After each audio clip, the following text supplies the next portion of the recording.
అందరికీ నమస్కారం. ఒక పెద్ద క్లైమ్ వితిన్ 1 వీక్లో సెటిల్ చేయడం జరిగిందండి. ఈ వారంలో అంటే ఈజీగా ఎందుకు అన్నానంటే నాన్ ఎర్లీ క్లైమ్ కాబట్టి. నాన్ ఎర్లీ క్లైమ్ అంటే 3 years నుంచి అబవ్ 5 years వరకు గ్యాప్ లేకుండా పర్ఫెక్ట్గా కట్టగలిగితే అది నాన్ ఎర్లీ క్లైమ్ అవుతుంది. కాబట్టి సునాయాసంగా క్లైమ్ సెటిల్ చేయడం జరిగిందండి.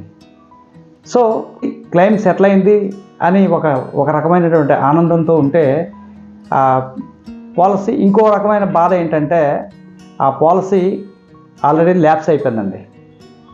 9 సంవత్సరాల క్రితం పాలసీ తీసుకున్నది కేవలం 6 సంవత్సరాలు కట్టి ఒక 3 సంవత్సరాల నుంచి పే చేయట్లేదు.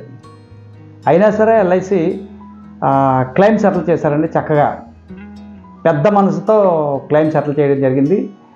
దాంతోపాటు పాలసీ లోన్లో కూడా ఉందండి. ఇది చాలా బాధాకరమైన విషయం అన్నమాట. క్లైమ్ సెటిల్ అయింది అని చెప్పినప్పుడు నామినీ ఎవరైతే ఉన్నారో ఆనందంతో పాటు వాళ్ళ ఫ్యామిలీ తాలూకా పర్సనల్ ఇష్యూస్ అన్నీ కూడా నాతో డిస్కస్ చేయడం జరిగింది. ఇది నా మనసుని చాలా కలిచివేసిందండి. ఎందుకంటే పాలసీ చేసిన తర్వాత కొద్ది రోజుల్లో ఆయన లోన్ తీసుకున్నారు. లోన్ తీసుకున్న తర్వాత ఇంట్రెస్ట్ కానీ ప్రిన్సిపల్ కానీ ఏదీ కట్టలేదు. తర్వాత పాలసీ ల్యాప్స్ అయిపోయింది. ఎన్నోసార్లు నేను ఫాలోఅప్ చేయడం జరిగింది. కానీ లా డబ్బులు వస్తాయండి, ఈ డబ్బులు వస్తాయండి, అది వస్తుంది ఇది వస్తుంది అని చెప్పేసి అలాగా మెస్మరైజ్ చేశాను నన్ను.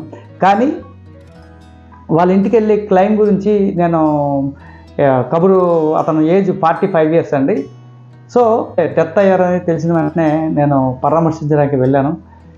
ఆ తర్వాత నెక్స్ట్ వీక్ మళ్ళీ వెళ్ళి ఆ తాలూకా documents, death certificate, Aadhaar card అన్నీ నామినీ తాలూకా అన్నీ క్లెయిమ్ ఫామ్స్ తీసుకెళ్ళి మొత్తం వితిన్ 1 వీక్లో సెటిల్ చేసుకొని తర్వాత మళ్ళీ ఇలా వచ్చిందని చెప్పడానికి వెళ్ళినప్పుడు నామినీ ఎవరైతే వైఫ్ ఉన్నారో ఆవిడ చాలా బాధతో వాళ్ళ పర్సనల్ ఇష్యూస్ అనేది చెప్పడం జరిగింది.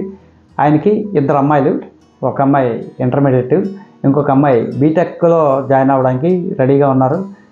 అయితే విచిత్రమైన విషయం ఏంటంటే ఆయన ఒక బిజినెస్ మ్యాన్, చాలా అద్భుతమైన బిజినెస్ మ్యాన్, మామూలు బిజినెస్ కాదు, చాలా అద్భుతమైన వ్యాపారవేత్త. అయితే మేడం గారు చెప్పినప్పుడు నేను చాలా షాక్ అయిపోయానండి. ఇంట్లో ఒక 10,000 రూపాయలు కూడా ఉండదు, ఎక్కడో దగ్గర తెచ్చి ఇవ్వడమే.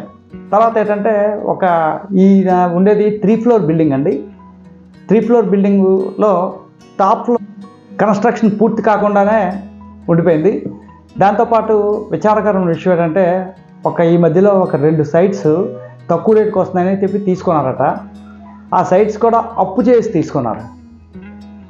ఆ మేడము చెప్పినప్పుడు చాలా బాధ కలిగిన విషయం ఏంటంటే, ఎందుకండి ఇది పై ఫ్లోర్, ఫస్ట్ ఫ్లోర్, గ్రౌండ్ ఫ్లోర్లో మనం ఉంటున్నాం కదా, ఫస్ట్ ఫ్లోర్లో రెంట్కి ఇచ్చాం, అలాగే థర్డ్ ఫ్లోర్లో కూడా కట్టేస్తే మనం రెంట్కి ఇస్తే కొంచెం ఇన్కమ్ జనరేట్ అవుతుంది కదా అని చెప్పారు. అయితే ఈ 2 సైట్లు ఇప్పుడు సైట్ కొనవలసిన పని లేదు అనేటప్పుడు పెద్ద సైట్ ఒకటి ఉంది కదా, ఆ సైట్ అమ్మేస్తే ఈ 2 తాలూకా ఈ సైట్ తాలూకా అప్పు ప్లస్ ఆ బిల్డింగ్ టాప్ ఫ్లోర్లో ఏదైతే పెండింగ్లో ఉందో మొత్తం 3 కూడా క్లియర్ అయిపోతాయి. సో అందాక అని చెప్పి చెప్పడం జరిగింది. తర్వాత ఏంటంటే మన క్లెయిము విషయంలో మన మీద నమ్మకంతో మరో 2 పాలసీలు తీసుకొచ్చి చూపించారండి. ఆ పాలసీస్ ఫోర్స్లో ఉన్నాయా అంటే అవి కూడా ఒక్క వాయిదా కట్టి 15 లక్షల రూపాయల పాలసీ తీసుకున్నారండి. వైఫ్ అండ్ హస్బెండ్ పేరుని తీసుకున్నారు. అది కాకుండా గోల్డ్ లోన్లో ఉంది, పర్సనల్ లోన్స్ ఉన్నాయి, హౌసింగ్ లోన్స్ ఉన్నాయి. అంటే ఒక రకంగా చెప్పాలంటే gold and greed can never stay together. దురాశ దుఃఖానికి చేటు, అత్యాశ పనికిరాదు అనేది ఇది చక్కగా వీళ్ళ స్టోరీ నాకు అనిపిస్తుంది. ఇప్పుడు ఉన్న ఒక్క పాలసీని సరిగ్గా కట్టట్లేదు అంటే ఈ పాలసీ ద్వారా నేను ఎవరిని విమర్శించాలనే ఉద్దేశం లేదండి. అంటే మనలో చాలామంది ఫ్యామిలీస్ ఇలాగే ఉన్నారండి. ఒక ఇన్వెస్ట్మెంట్ అనేది మార్కెట్లో అవనివ్వండి, లేకపోతే లైఫ్ ఇన్సూరెన్స్ అవనివ్వండి, ఇంకోటి ఈ లైఫ్ ఇన్సూరెన్స్ని ఇన్వెస్ట్మెంట్లో చూడకూడదండి. ఒక ఆపదలో ఆదుకునే ఆపద్బంధువులా చూడాలి.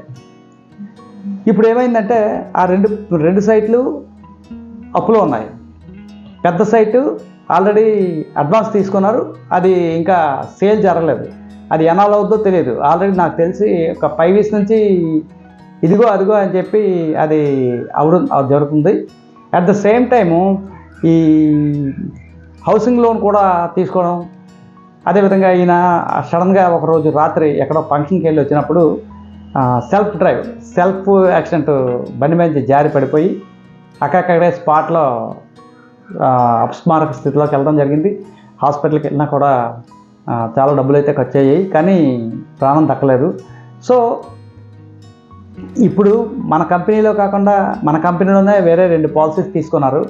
ఈ పాలసీ ల్యాబ్స్లో ఉంది, మళ్ళీ పాలసీ చేయించారు. ఆవిడ అప్పుడు కూడా చెప్పారట, ఇది లోన్లో ఉంది కదండి, లోన్ అయినా క్లియర్ చేయండి, లేకపోతే పాలసీ అయినా కంటిన్యూ చేసిన తర్వాత ఇంకో పాలసీ చేద్దామని అంటే ఈ ఫోన్ ఓకే ఆ పాలసీ కంటిన్యూ చేశారా అంటే ఆ పాలసీ కూడా కంటిన్యూ చేయలేదు. మన దగ్గర చేసిన పాలసీ కూడా చేయలేదు.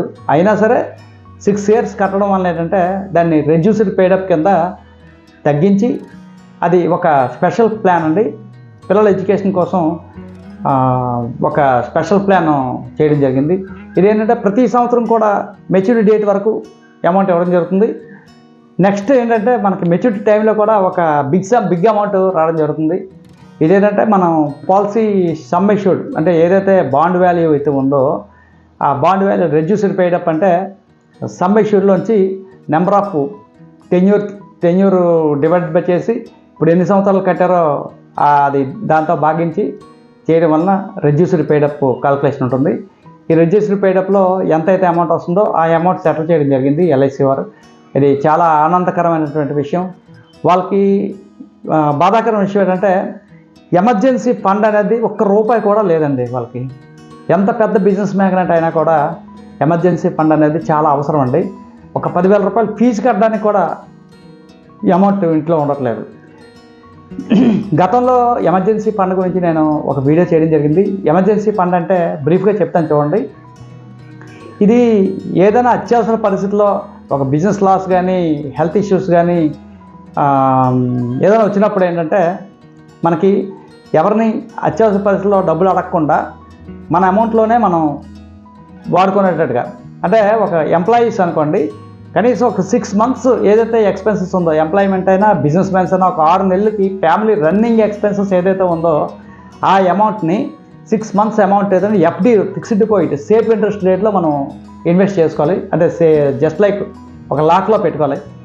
ఎప్పుడైనా తీసుకునేటట్టుగా చాలామంది ఏం చేస్తారంటే ఈ ఎమర్జెన్సీ ఫండ్ ఏదైతే ఉందో ఆ ఫండ్ని కూడా ఇన్వెస్ట్మెంట్ పరంగా చూస్తారు. దానిలో ఇంట్రెస్ట్ ఎక్కువ వస్తుంది, ఎక్కడ ఎక్కువ వస్తుంది అనేది చూడడం జరుగుతుంది. అలాగే స్టాక్ మార్కెట్లో అయితే మ్యూచువల్ ఫండ్లో అయితే ఎక్కడ ఎక్కువ ఇంట్రెస్ట్ వస్తుంది, లేకపోతే వడ్డీకి ఇద్దామని, లేకపోతే గోల్డ్లో కొందామని రకరకాల ఆలోచనలతో ఉంటారు.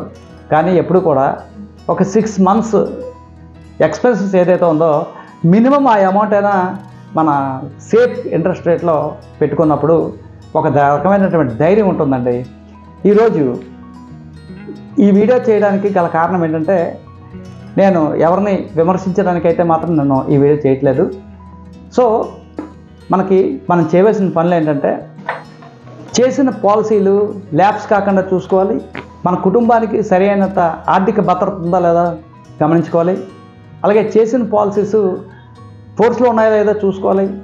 అలాగే లోన్లు పాలసీ మీద అప్పుల మీద నియంత్రణలో ఉండాలండి.